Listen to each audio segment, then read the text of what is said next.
Come, come, whoever you are. You are welcome here.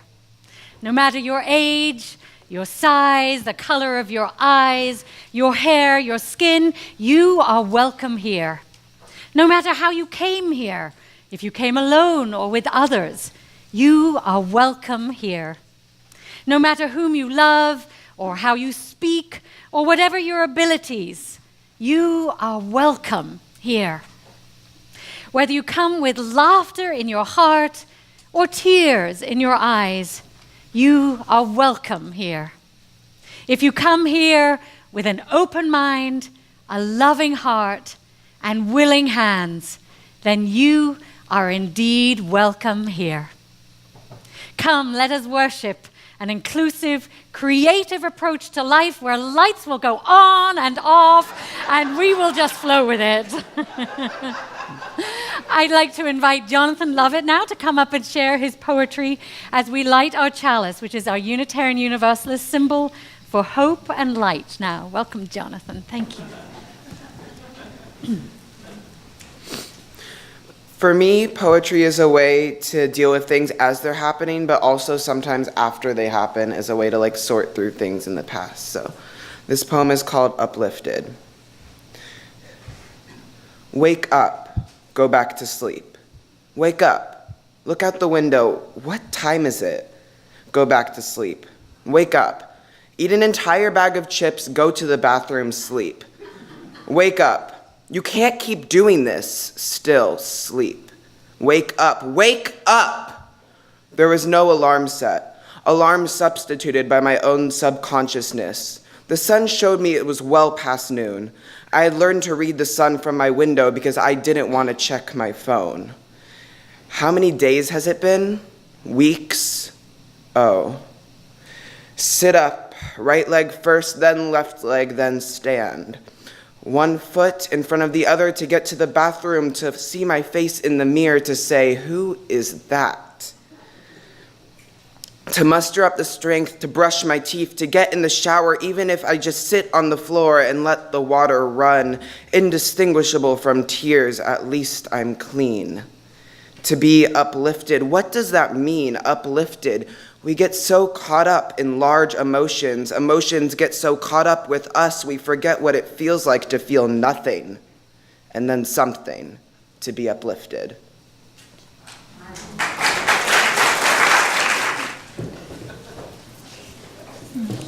Good morning. I'm Marjorie Loringoli, and I'd like to start by asking the children a question.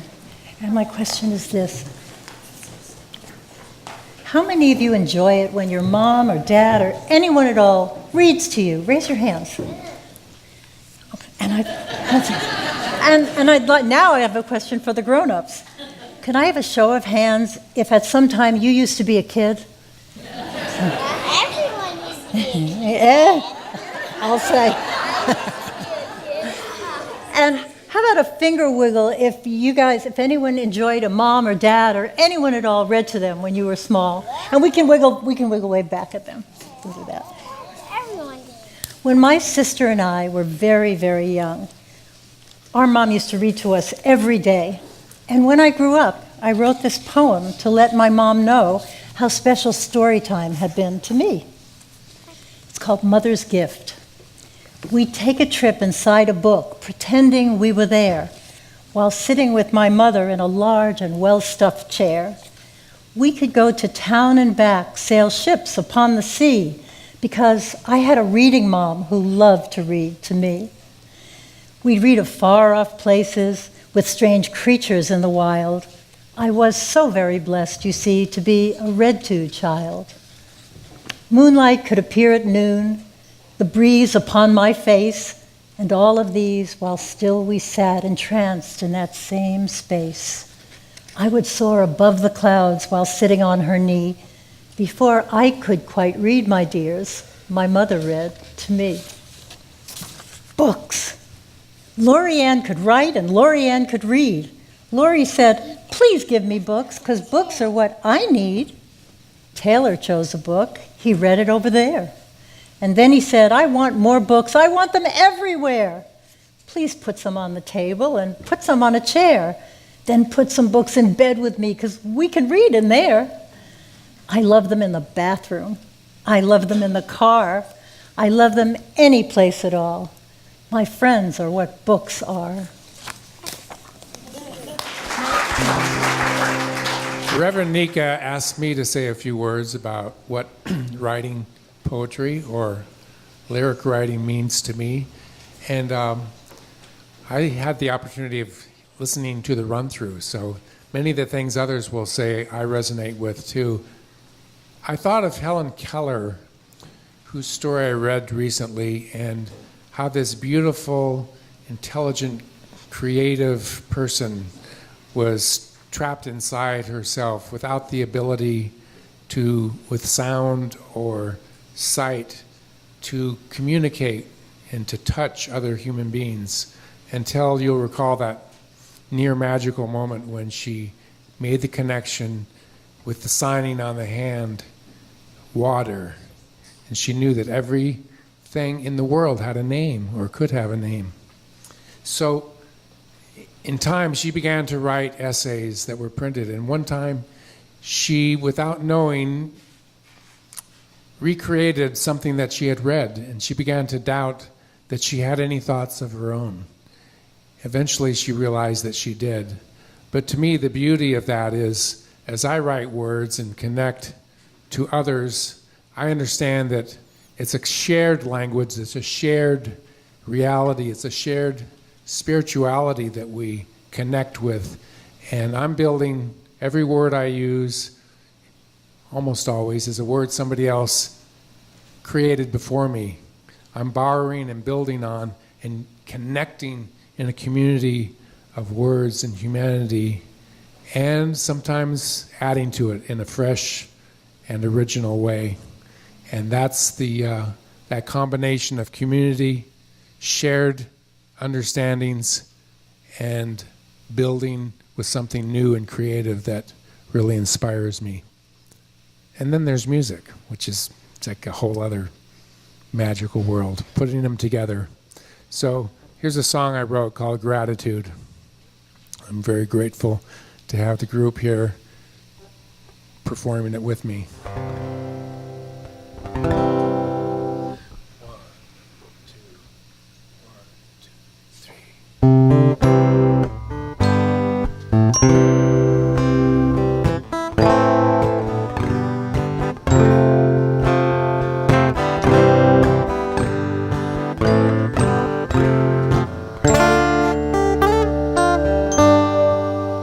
If I had a single breath, I would draw it long and deep, all the beauty I have ever known, mine to taste but not to keep. If I had a single prayer, one word to capture all I hold or call my own, these gifts I've had on loan. Gratitude, gratitude, my single prayer would be gratitude, gratitude, for the sunlight through the trees, the song of a running stream, drops of dew in a spider's web, the tale I've spun with you, for the water running free, a broken melody, breaking bread, the dreams that we fed, the taste of strawberry. Gratitude, gratitude, my single prayer would be gratitude, gratitude. All I as a gift.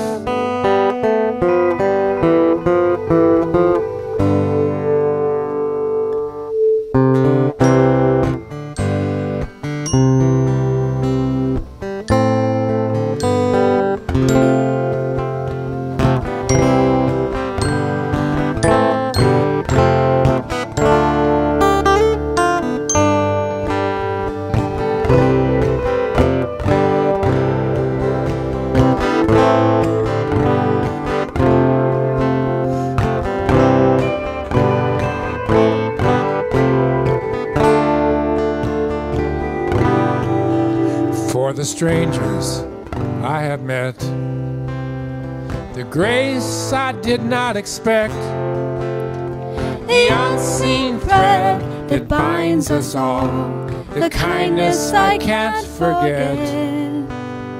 could I pray without words, use my own hands and feet to fill a need and return some of what I have received. Gratitude, gratitude. My single prayer would be gratitude, gratitude. My single prayer would be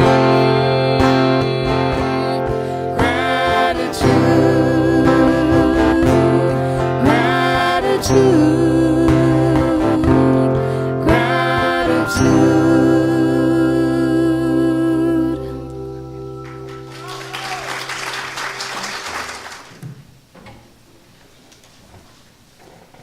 Good morning. I'm Debbie Snyder. So, poetry as a spiritual practice.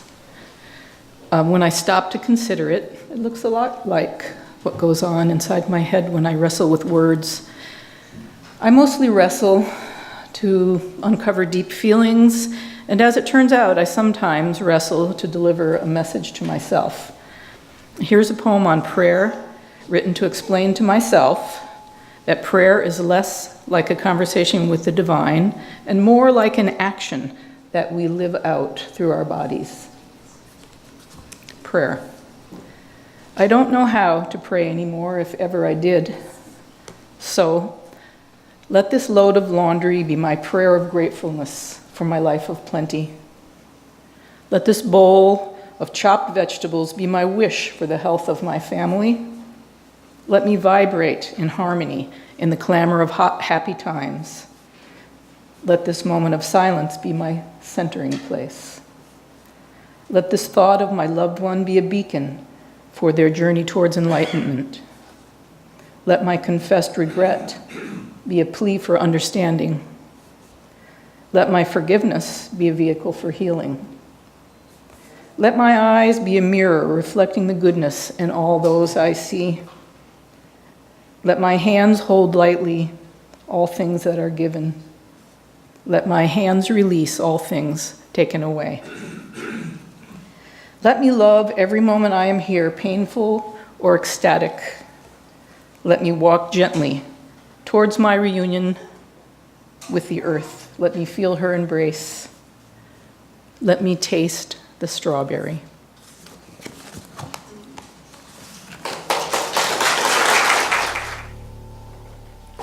Hi, I'm Trisha.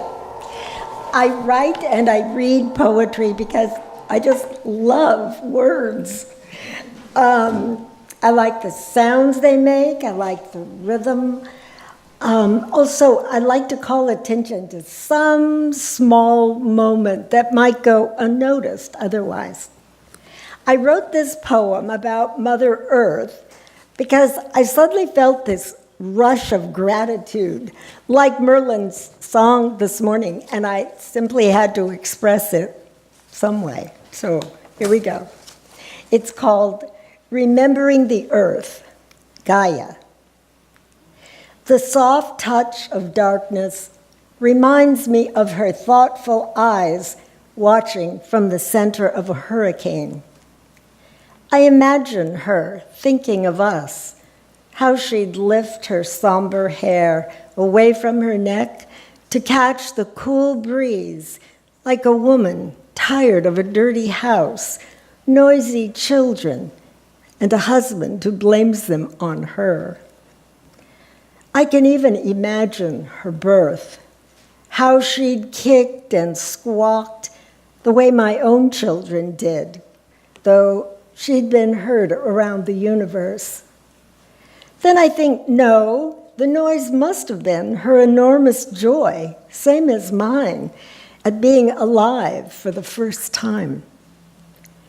I'm writing this down because I want to remember the earth, the complex aroma of dirt with its worms and bugs and other unfathomable, the damp underground where mushrooms grow, the sting of dust blowing alongside a highway. Because as I listen to the darkness covering the world, I know that in a few days I may struggle to remember its rhythm, that even tomorrow I may forget to hear it at all.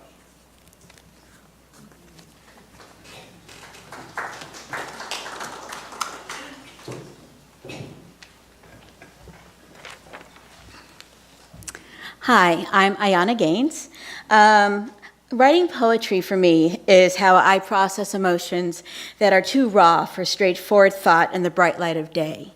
As I sit in my car, scribbling down lines in a notebook under the orange glow of a streetlight, squinting through tear-stained glasses, I understand my feelings with a lot more clarity. But don't worry, I don't always write tear-stained, heartfelt poetry. I actually do write tearful stuff. I once wrote something about Jell-O, so keep up, it's okay. So this one is called Ripples.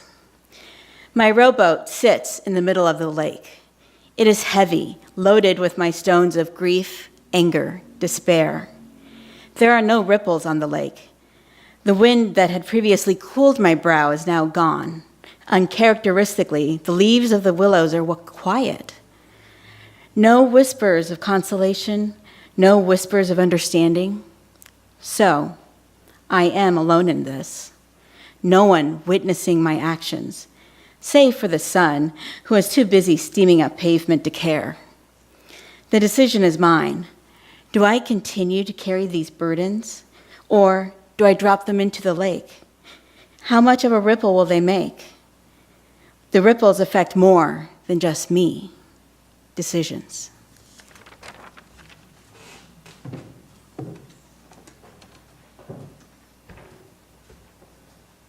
Good morning.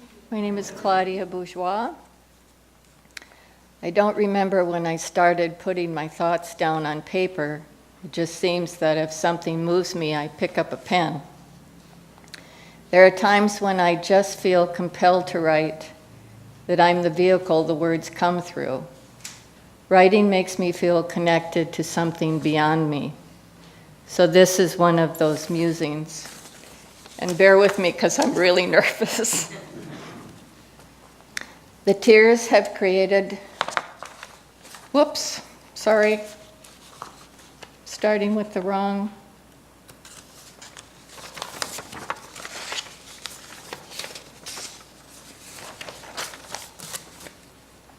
As I have journeyed through this life, I have stumbled many times over my own feet and found that I had so much more patience with others than with myself in those uncomfortable moments. I feel differently now that I've had time to gather a bit of understanding. I'm kinder to myself. I guess one of those pluses of counting the years is to realize how much insight retrospection can produce. Many aha moments have popped up over the years to set me straight. As the wrinkles begin to appear and reshape the face of youth, I ask myself how they appeared without my being aware of it. How does life move through me in some way and change the landscape? Am I moving with it? Am I standing still? Am I really the number on my driver's license? Would I feel so much different? Younger, maybe? Older? Not really. Just at some perpetual nondescript number. A place that leaves you, hopefully, opened for more knowledge, more wisdom, more patience, more adventure, more love. The tears have created soft cushions from which the laughter bounces. They only add to the depth to which the heart plunges in search of meaning in this world. Along the way, I have delighted in the warmth and grace of friends, good friends, girlfriends. There is such satisfaction in a good, down-to-the-bone talk with one of your best friends. For me, from this point on, I want to cultivate laughter, silliness, lighthearted fun, to see the world through the eyes of my child, the inner me that waits to be asked to come out and play. The beauty is seeing and believing that child is real, no matter the number of years. Laugh, play, love. First, last, and always love. Life is incredibly beautiful. Life is love.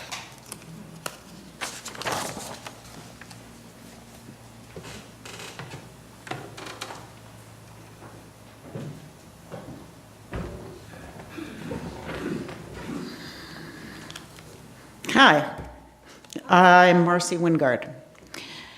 After a hiatus of 30 plus years, when my husband died in 2004, the floodgates opened and poetry poured out.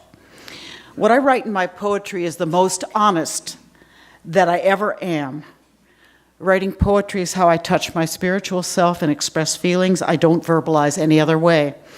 The poem I'm going to read expresses my thoughts on retiring after working for 50 years. It's called Stepping Down. Working life stands as the one constant in humans. Our lives center around our work. We do its bidding. Though families, lovers, hopes, and dreams all exist, each day we humans go to work and earn our keep. So when work shudders, starts to grind to a halt, the fear of nothingness can well up and take over. What status do I have without my place at work? Who am I? What defines me now to others? How can we counter work's ending, the loss of purpose?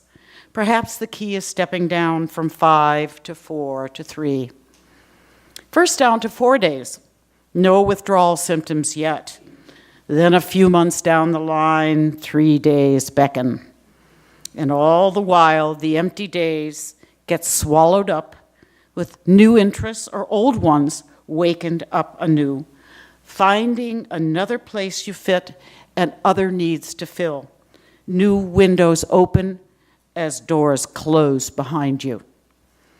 And when the day comes at the end, when finally the workplace trundles down its path without you, hopefully new grooves have been worn in your life. The road stretches clear before you, the path is paved. No one lives happily without a reason to get up, to move on. If the reasons you know start to disappear, find new ones. Fill the gaps with new mortar. Build bricks into different walls. Take the wisdom you have gleaned and share it in new places. Begin to give back all the things you've learned on the way. Not all will be great truths, still you have much to share. That you see as trivial may mean the world and more to someone else who hasn't found it yet. Play it forward. And when the truth end of all comes, when you leave Earth, look back and think in satisfaction. I passed on what I knew. What you learned will not die and fade away because you do. Those you taught will carry you forward to the end of all time.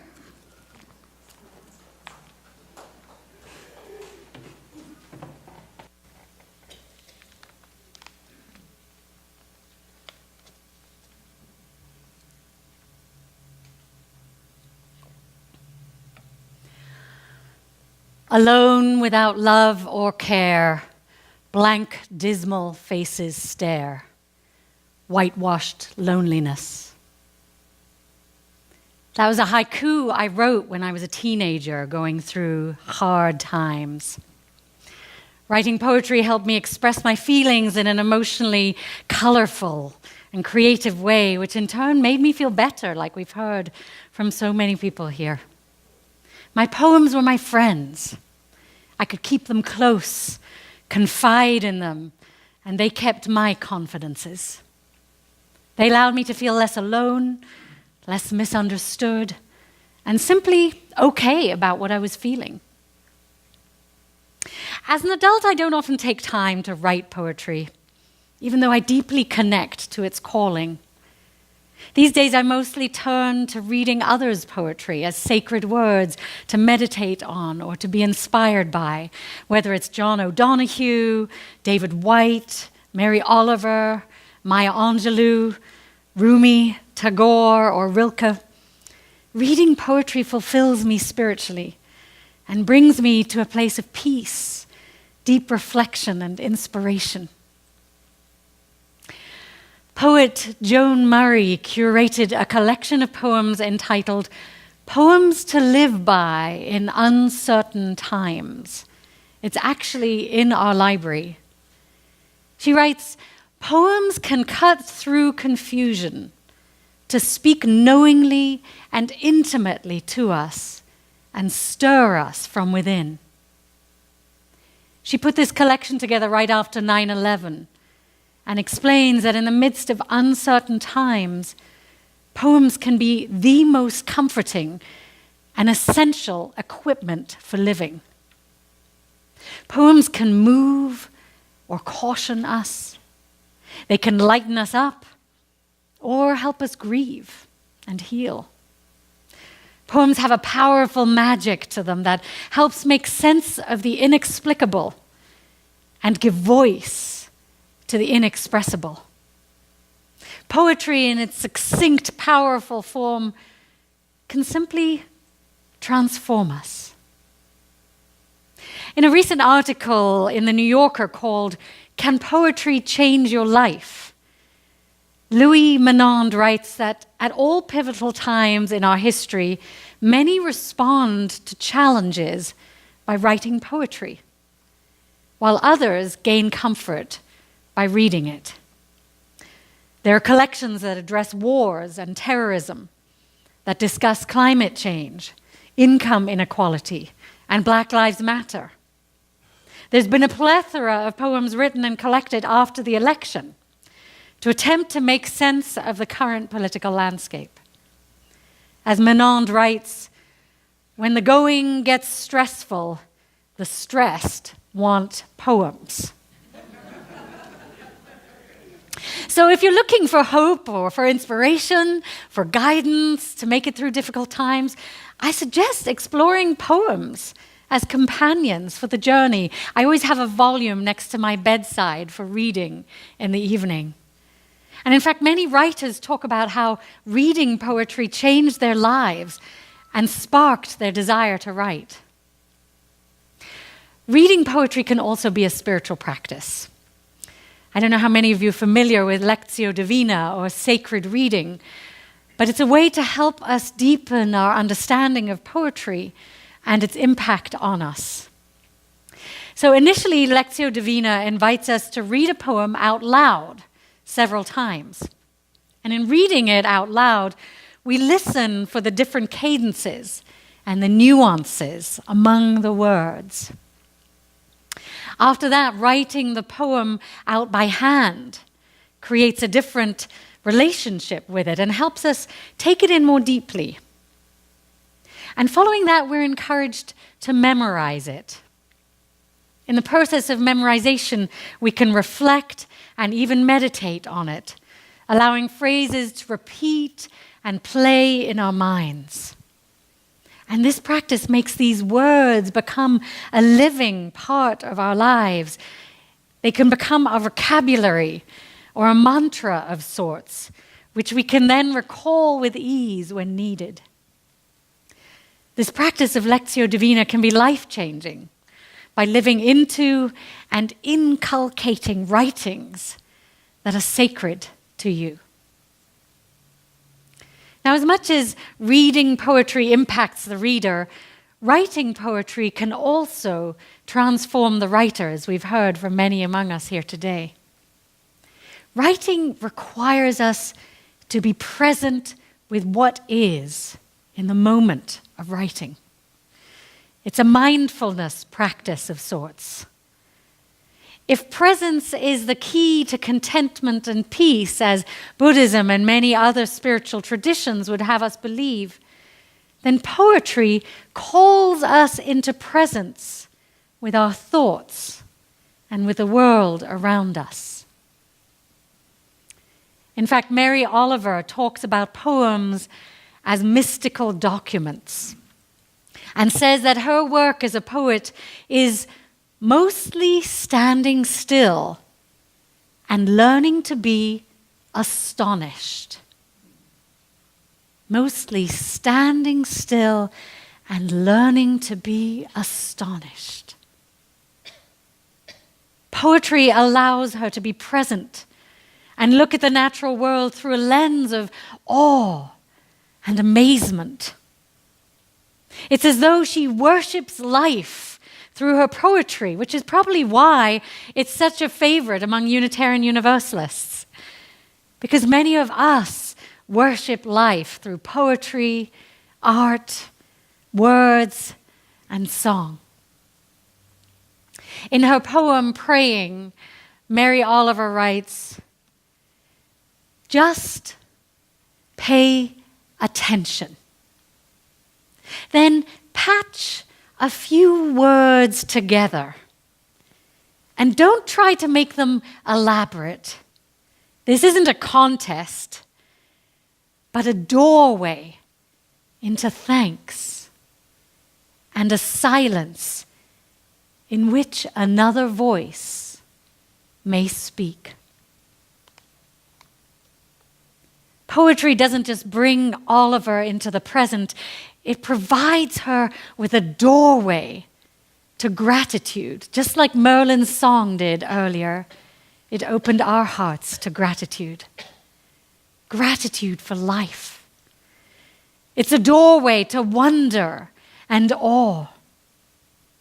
And it also invites her into a silence in which another voice may speak. It's a silence where we can allow ourselves to be vessels for what wants to come through. Ralph Waldo Emerson thought poems hovered out there in the collective unconscious, and that it was his job to pull them down. I love that image. Just reaching up and pulling down a poem, and woo, out it comes.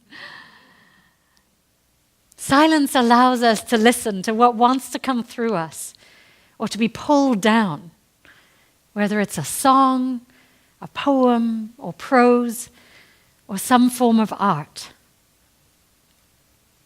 So, my friends, I invite you to be inspired by listening to all our poets today and to explore poetry as a spiritual practice. Whether you write poetry or read it, or relish the poetry of songs, I invite you to connect with this beautiful art form and notice how it impacts your life. And since our theme for next month is transformation, please share with us how reading or writing poetry is transforming you or helping you see life through new eyes. May it be so. Blessed be.